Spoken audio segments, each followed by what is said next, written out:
Hello, I'm Dr Louise Newson. I'm a GP and menopause specialist, and I'm also the founder of the Newson Health Menopause and Wellbeing Centre here in Stratford-upon-Avon. I'm also the founder of the free Balance app. Each week on my podcast, join me and my special guests where we discuss all things perimenopause and menopause.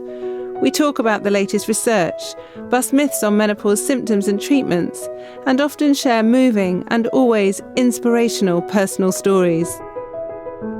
This podcast is brought to you by the Newson Health Group, which has clinics across the UK dedicated to providing individualised perimenopause and menopause care for all women. So today on my podcast, I've got someone with me who I've only recently met, actually, called Wendy, who very kindly has agreed to record this on a Sunday morning and talk about her experience so we can really help others think about hormones, not just due to perimenopause, menopause, but actually for younger people as well, thinking about PMS and PMDD, which we'll explain what they are in a bit. So welcome, Wendy, today. Thank you. I'm really grateful that you're here. Thank you for having So me. we just started talking last week, and the words that you said resonated so strongly with me. And the more work I do in hormones, the more I'm seeing women and listening to women who have been experiencing symptoms for many, many years. So women who I see in my clinic who are menopausal or perimenopausal tell me how they've been struggling for years, but the symptoms were only a few days before their periods. And then it became more than a few days. And then it became longer and longer. And then often when I give them the right dose and type of hormones, they come back and go, yeah, that's great. But actually, it's so sad because I could have been treated years ago. My life has been blighted by these days that have haunted my life. And I've sat there thinking, oh my goodness, no one taught me about PMS and PMDD. And there's this still debate with premenstrual syndrome and premenstrual dysphoric disorder, which is the more, as you know, extreme form of PMS. No one taught me. And as a GP, I was actually taught, just give women antidepressants for those few days that they feel bad. And it wasn't until I saw someone, I was sitting in the clinic of Professor John Studd many years ago, and he had treated a lady who came back in a review, was feeling absolutely wonderful, really young, and she wasn't menopausal, but he had given her HRT. And after she left, I said, John, why are you giving her hormones? And he said, because she's got PMS. Can't you see her life's transformed? She's just using those hormones on those few days where she's been feeling awful. And I sat there and I was really, wow, it's like this light bulb moment. It was so obvious that you're just treating the underlying cause, but no one had taught me or given me the confidence to do it. And from then on, it just made me realize more and more how in medicine we can be hoodwinked. And I felt I had been hoodwinked and cheated of this information.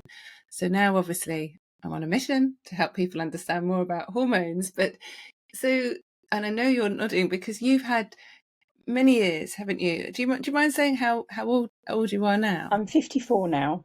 And so you must be menopausal, I presume, or nearly menopausal, age 54. Yes. No disrespect, but pretty much I started bang on 51, I think, probably before that, but because I was already on estrogen, I didn't know, and I thought stupidly I would sail through menopause without an issue.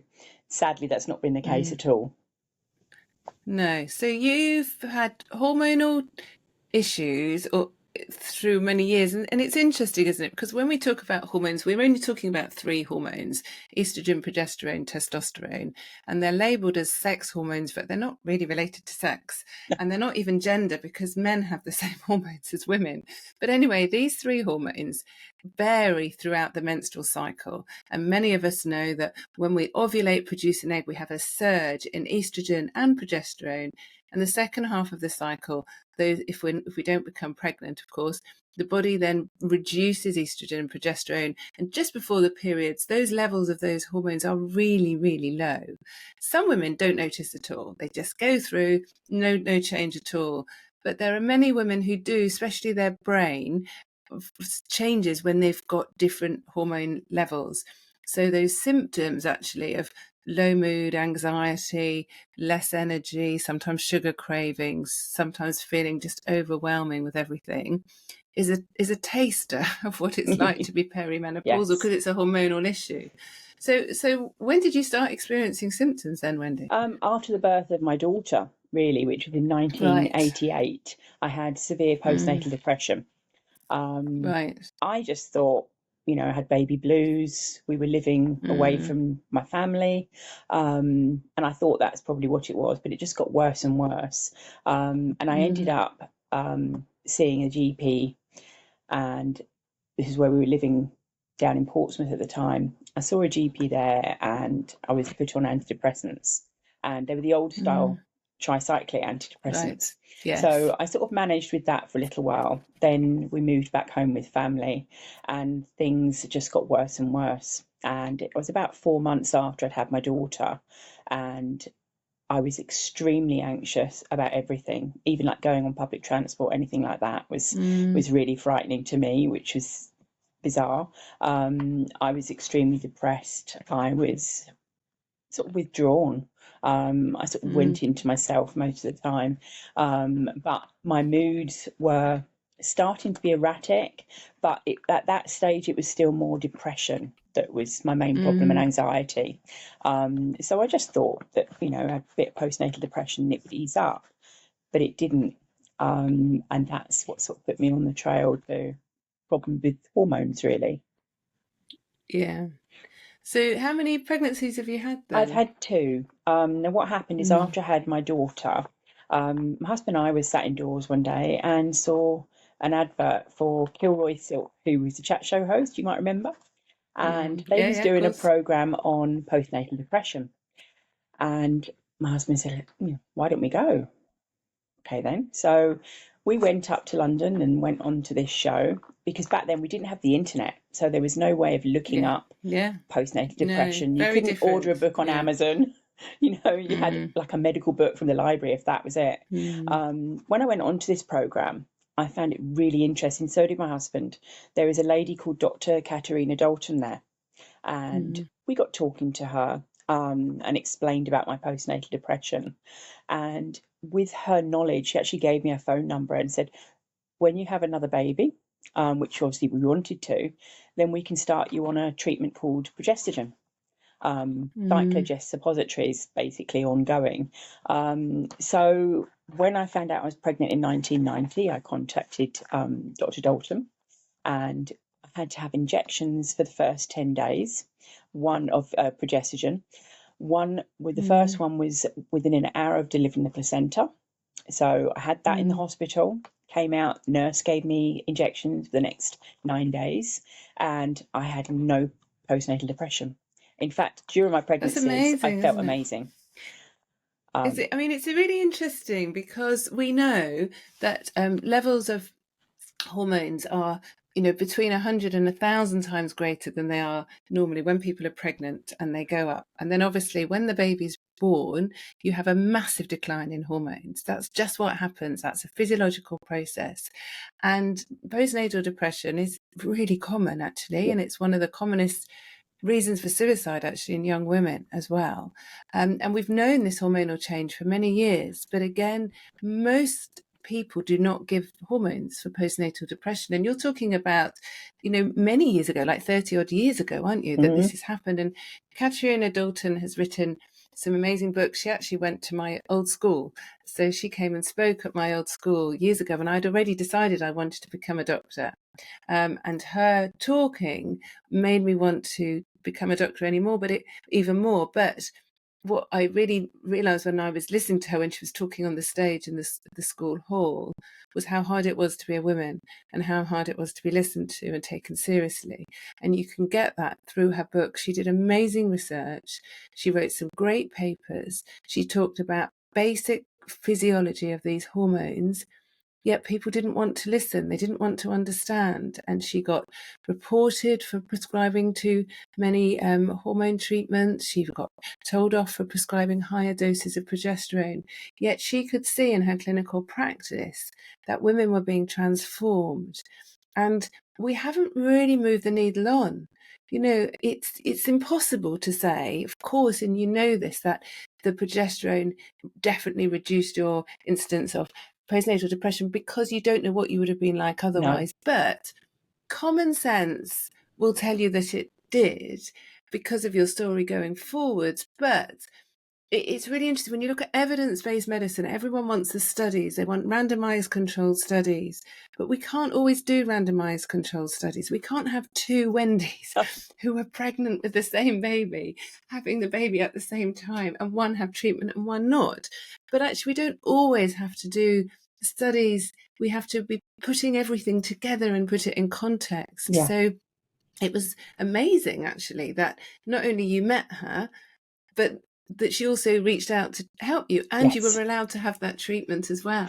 Yeah. So anyway, so that was amazing that you didn't have postnatal depression. And by the way, a lot of people who have PMS and PMDD are more prone to postnatal depression. John Studd sort of used, and others have used this phrase called reproductive depression, which basically means any sort of changes in our reproductive cycle can trigger symptoms of depression, which makes sense actually because it's about these hormonal changes. So then what about going forwards then when your periods came back? Okay, so about 3 months afterwards I was carrying on with the Cyclogest suppositories, but I noticed that these weren't working as well as they had been, and I went to see the doctor and I said, look, I'm starting to feel really dark places again, and I could feel my mood had shifted. And after 5 months, I stopped the progestogen because the doctor didn't really know what to do. We'll put you on more antidepressants. So I was put back on antidepressants. So I stopped the Cyclogest. I think it's about 4 or 5 months afterwards. Then I noticed a massive shift in my monthly cycle. I would become somebody different for a certain part of the month, like a Jekyll and Hyde.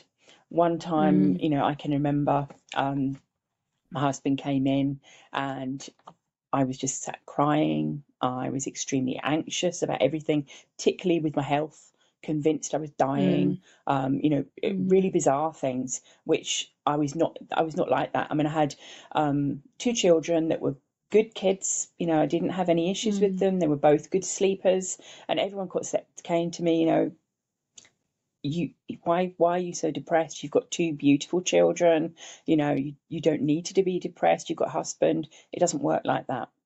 This was inside. It was something in here. And the only thing I kept saying to the doctor is, I'm not depressed. There's something else.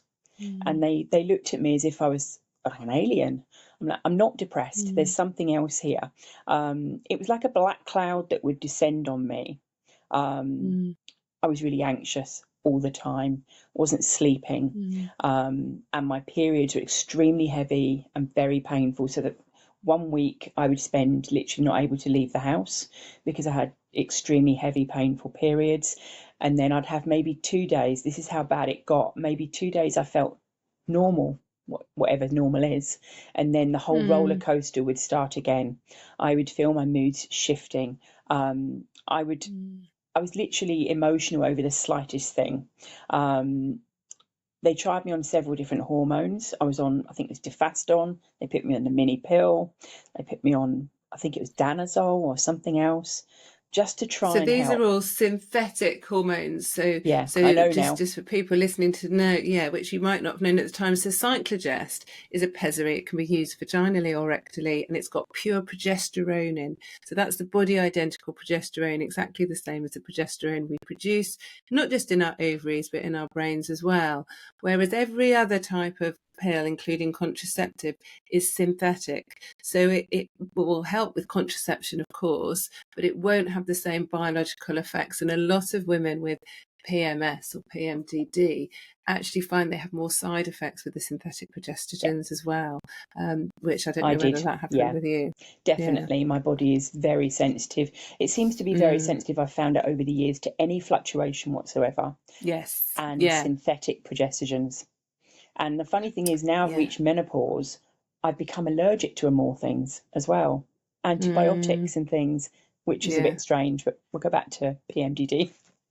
So anyway, I was on about 18 different antidepressants over the years, anti-anxiety medication. Then they put me on to SSRIs, SNRIs. I had a GP who was fantastic. But he was really interested in mental health and hormones, which was, I was very lucky. Great, yeah. But to him, SSRIs and SNRI were the answer. So then I started on these, and these were a real turning point for me. I became suicidal. I started self-harming, which I have never done before. Everything was a dark place. I couldn't sleep. I would literally crawl in the walls. The only way I can explain it is I was looking down on myself. I couldn't control my anger. I couldn't control my emotions. I was like a coiled spring. And for probably 3 weeks of the month, I was like a coiled spring. And the only way that I would get anything sort of relief from that would be to either rage, scream, shout, and then there'd be the tears. And then I think, that's it until it starts all over again. And at my worst, I was probably 3.5 weeks where I went through that cycle. And it was awful. I mean, I had 2 children, and the one thing that I really regret, they witnessed a lot of these rages. They witnessed a lot of the tears. They know about the self-harm. And I wish I could have kept that from them, but I couldn't control that. I was like a different person, like Jekyll and Hyde. Yeah, and lots of people explain that. And I mean, some of you, if you've read my book, I just talk a small about how irritable and irritated I was when I was perimenopausal. And I'm quite a calm, I can get a bit feisty, but I'm not a shouty, slammy door type of person. And I only had a small, like, glimmer of what it was like, but I felt like I had this demon in my head giving me permission to shout. Like, it was almost like, it's fine, you can shout, you can get as cross as you like, it doesn't matter. Yes. And we all know a good scream or a good cry can help us at some stages, but it was like all the time, and it was irrational. Like, I was shouting at my husband for no reason, or maybe a bit of a reason, but not enough reason to get so cross. But I also didn't just have a little flare. I would just go on and on and on and be relentless about it and couldn't stop. And then when I was feeling fine, usually after I'd had my period, I was like, oh, what was all that fuss about? Why did I bother with that? Why did I get so cross because he hadn't emptied the dishwasher, or he was just hadn't put the washing away or something? I was just like, it was really weird. But do you mind, and this is funny but awful as well, you told me the story about your garage door. Now, this is when I was really poorly, obviously. I had 2 children. I'd learnt to drive, and we'd come back in. I'd started working, sort of part-time. I'd always worked part-time or full-time. So I'd come back home, and I didn't have my door key. So with the children in the car, we had an integral garage. The only thing I could see is I had to get in the house. So I just rammed the car against the garage door until there was enough room for my daughter to get underneath and open the front door for me. And I wasn't even in control of that. When I look back now, I'm like, what were you doing? But to me, that was, I had to get in the house. I had things to do. This was really making me angry. I had to get in. And the way it was a shame that the children didn't think anything of things like that. Mum's mad, that's what we do. But she got in the house, opened the door. My husband came home, and he's like, what happened with the door? And I went, well, I had left my keys in the house. I couldn't get in any other way, so I just rammed the car. And he just looked at me, and I went, well, I had to get in. And then that started another argument. And it would be things like that would just go on and on. I mean, my husband, we laugh now, but I have, in the past, I said to him, we've been married 36 years now. And I said to him, why did you stay? Because I was hell to live with for 13 years. It must have been awful. And obviously for my children as well. And he said, because I knew you were still in there. I knew you were ill.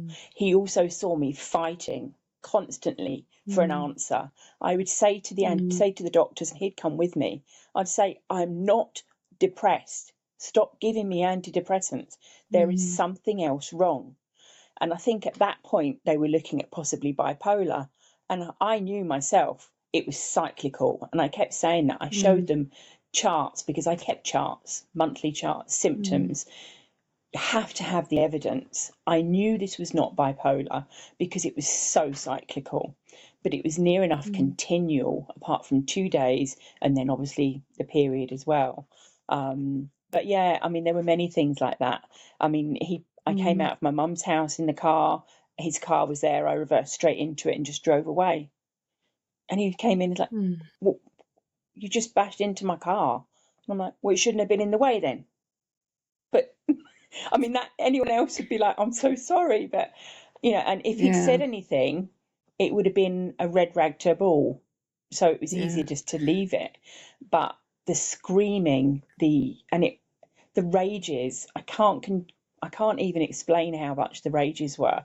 I felt like I was a complete lunatic. I mean, I worked at a special hospital, I told you. And many a time I actually said to myself, I could be a patient here, because I actually thought I was going mad. I really did. And all the doctors kept doing was giving me antidepressants. But the SSRIs and the SNRIs, I know they work for some people. But for me, I made several attempts with my life. I was self-harming the whole time. And it wasn't until my husband took me to the doctor and said, no more antidepressants. That's it. There has to be another answer. And I think that's where I got to with that. Yeah. And what you're doing also by sharing such a difficult time is showing how hard it is for others as well. I talk about only wanting to help 51% of the population directly, but everybody can be affected as well. And what's been incredible for you is that your husband stood by you, because he knew that it wasn't you, but actually we can see, and there's many relationships that break down quite understandably. Definitely. Actually, and actually the children are affected, relatives are affected, and so there's this massive ripple effect. But so just to go on to a more positive note, you did manage to find someone else to help you, didn't you? I did. Well, I'd gone through, I was in touch with NAPS, National Association of Premenstrual Syndrome, and I was informed about a trial that was starting at the Chelsea and Westminster for PMDD. So again, we had no internet, so it was all phone calls. I was relentless. I was phoning constantly, please let me go on this, please let me go on it. So I went on the trial, and literally within 6 weeks of being on estrogen patches, I was a different person. At the time, I was on 3 weeks of estrogen patches and a progestogen pill. The 7 days I was on the progestogen pill, my mood dropped. So when I went back and told them this, they said, right, we'll just fit a Mirena coil. That's probably the best way forwards, because some people do react, as you say, to the synthetic progestogen, and I certainly did. I was fine for the 3 weeks. I mean, my husband couldn't believe it, the difference in me. I was like a different person. I felt like I got my life back after 13 years of fighting. That's incredible, isn't it? Yeah, it is. And then I had another blow, that the Primary Care Trust, when it went past the trial to continue, they refused to fund it, because to them it was a syndrome. It wasn't an illness. Even though I used to be at the doctor's 3 or 4 times a week, I'd gone from that to once every 4 months. They refused to fund it. My GP tried, he fought for me. No, they wouldn't cover the cost at all. So my husband came home, found me sat, and I remember the day for the rest of my life. I was sat in a cold bath. I had severe stomach pain and bleeding, and I was just crying. And I said, I don't want to live anymore. I can't live like this. They've taken away the one thing that's made me feel normal, sorry, I'm getting emotional now, in 13 years. And he said, right, we'll go private. And luckily, we didn't realise at the time, my husband had private medical insurance. And that's what put me in touch with Professor John Studd. And I say, he saved my life. And the fact that I was able to get the money to go there, through the insurance. Otherwise, I wouldn't be here today. I know I wouldn't. My children would have grown up without a mother. And there's no doubt in my mind. Yeah, and it's sad, and it's really upsets me. Many people know that we're funding a PhD student in suicide prevention, and we see a lot of women who are suicidal as well, or have suicidal thoughts. And I hadn't realised how common it was until I exposed myself to this work. And it's not just in my clinic; externally, I see and speak to a lot of people as well. And menopause and PMDD aren't covered by insurance anymore, so it's a massive problem. And not everybody is going to respond to hormones, but a lot of people do when you've got the right dose and type. And that's what's really crucial. For some people, it's more the natural progesterone. For some people, it's more the estrogen. And actually, for some people, it can be adding testosterone as well. So those three hormones are really important, but it's often different doses at different times of the cycle as well, because obviously you're producing hormones too.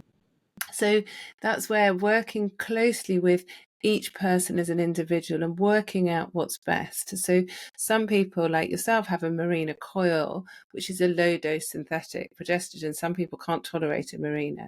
Some people still have a natural progesterone as well as a Mirena coil.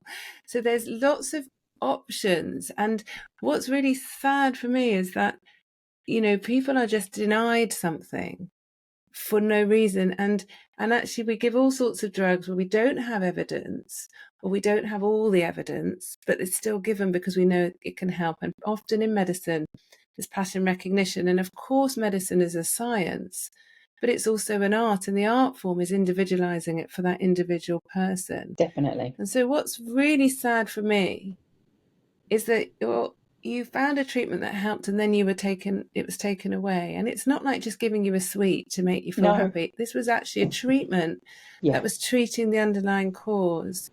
And this is sometimes in medicine, we forget the basics. We do it in all sorts of things as well. It's not just medicine, but sometimes we're so caught up that we don't have time to sit down and think, right, so this lady has got this cyclical variation. What happens throughout the cycle? Oh, her periods change. She also had really bad postnatal depression when the hormone levels went really down. Second pregnancy, she had some hormones. So there must be some hormonal association, even though we don't know what the hormones are or what the dose and type are. And then obviously, as you become older and perimenopausal, your hormones shift and lower even more. But it's like you said before, it's not just the absolute level, it's the change.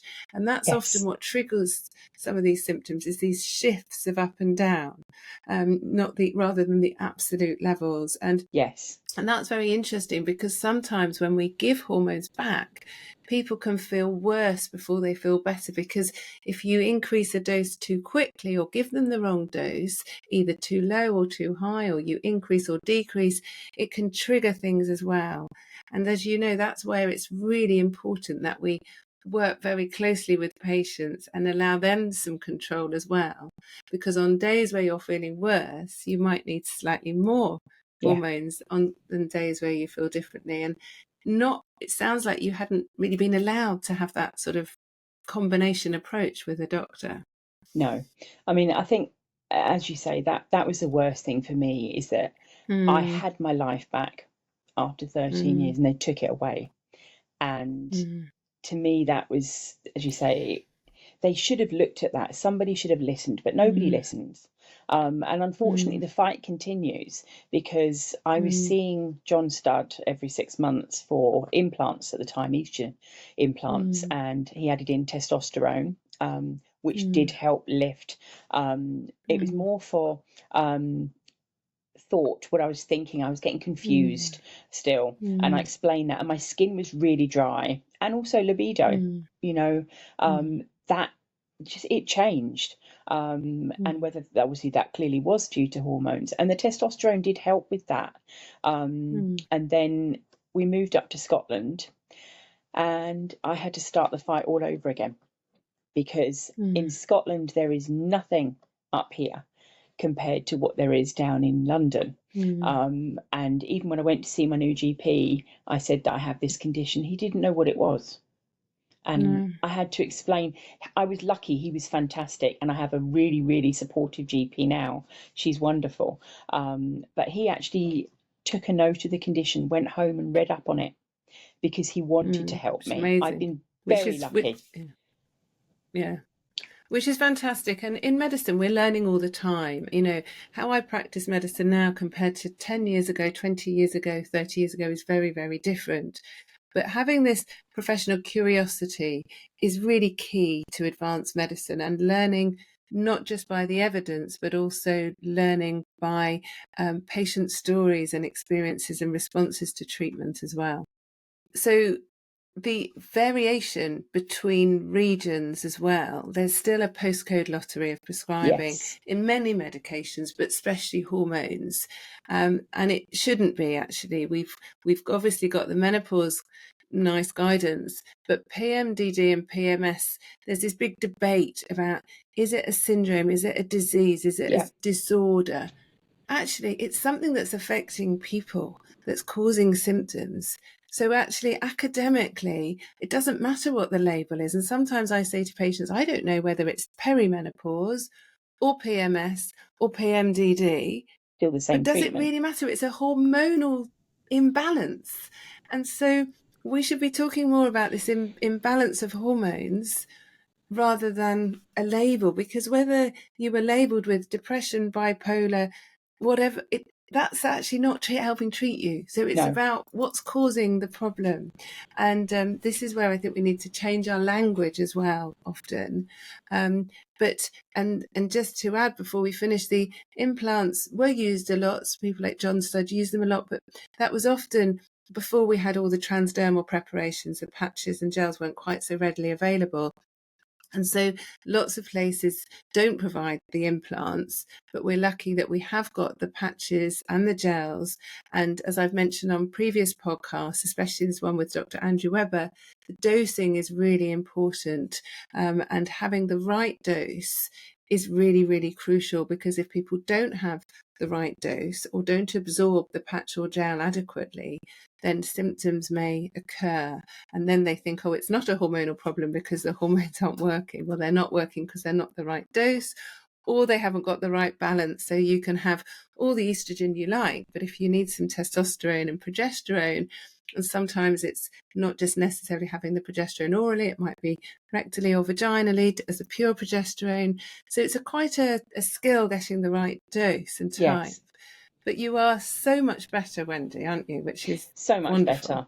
I mean, I found again, I was very lucky. I had to fight. I had to go to the newspaper, get the MSP involved, but I got my implants, and I had a fantastic doctor up here, a consultant who was actually a clinical director, and he fought for me.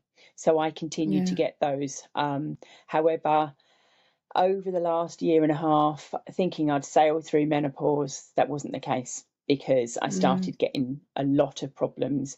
During COVID, I had several UTIs, was given antibiotics, nobody examined me. And by the time I was examined, I was found to have severe vaginal atrophy. And that's, that I thought, why? And I really thought, stupidly now, when I look at it logically, that I would sail through the menopause because I was already on hormones. But in fact, that's why I ended up contacting you, because I was I felt extremely vulnerable. I had a lot of symptoms coming back, and I was frightened, really frightened. Understandably, absolutely understandably. And that's really important that people realise that whether people have got PMS, PMDD, perimenopausal or menopausal, our hormones can change, not just internally, the amount we produce, but also the way we metabolize hormones and the way other hormones can interact. So it's quite a dynamic process, and knowing that is really, really important. So I'm so grateful to you, Wendy, because I know it's been an emotional time, and I know you were quite nervous, the thought of coming onto the podcast, but actually having just collecting all your thoughts and thinking about it, it's been really powerful, actually. Very sad, but also very powerful that you're sharing your story so eloquently. And I know that many people listening, sadly, will probably have either experienced some of the difficulties that you've had or know people. And just the words that it's a fight to get listened to, a fight to have treatment. It shouldn't be a battle. We're only talking about natural hormones. So there's a lot we need to do. You're very determined. I'm very determined. Lots of our listeners are incredibly determined. So we're not going to give up in this mission to allow women to have their hormones back when they want them. So before we end, Wendy, I always ask for 3 take-home tips, I'm afraid. Okay. So 3 things that you've learnt now that you wish you'd known before that might help people when they're at your stage 30 years ago. So what are the 3 things that you would tell your former self that might help? I would definitely say keep a symptom diary. There's lots of apps about, including the Balance app. That's fantastic. So you need to keep 3 months of symptoms, because you will need that. You need that to show the doctors. And then I would say when you go to see the doctor, ask to see if there's somebody who specializes in hormones, because that I think is another thing, because some doctors do, some don't. So I would definitely say ask for that, and keep asking for a referral to a menopause and PMS clinic. There are clinics around now, and they have a right to treat you if if your symptoms are needing treatment. And the last thing, which I think is something that I look back on now, and I know that we did do right, talk. You need to talk to your family. You need to talk to your children and your partner. If you're having these rages, if you're behaving erratically, you need to sit them down and talk to them. My children were very young, and they saw me extremely poorly. To see their mum, with cuts and things, it's not pleasant. I used to hide them as much as I could, but they knew I wasn't well. But as young as they were, we sat them down if there'd been an outburst, and we explained that Mummy's poorly. Mummy doesn't mean these things. Mummy's trying to get help. And we were. And we've kept them informed. Now I've got a son and a daughter, and both of them are in their 30s and know more about hormones than any of their friends. So I know my son would be there for his wife. My daughter knows all about hormones, and it's something we talk about all the time in our family, is how they affect you. And I think that's really important. You need to talk to people, because if they don't understand why you're behaving erratically, they're not going to be able to help you, be able to support you. And I think that's the main thing. Absolutely. So great advice. And there is information about PMS and PMDD in my book, The Definitive Guide to the Perimenopause and Menopause. Also a podcast with Dr. Hannah Ward, and there's information on, like you say, the Balance app, but also balance-menopause.com website. So lots of resources for not just individuals who are suffering, but for others to read as well. So I'm very grateful, Wendy. Thank you so much. You've been brilliant. Thank you for having me.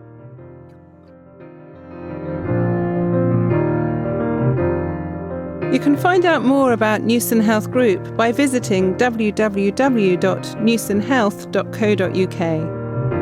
And you can download the free Balance app on the App Store or Google Play.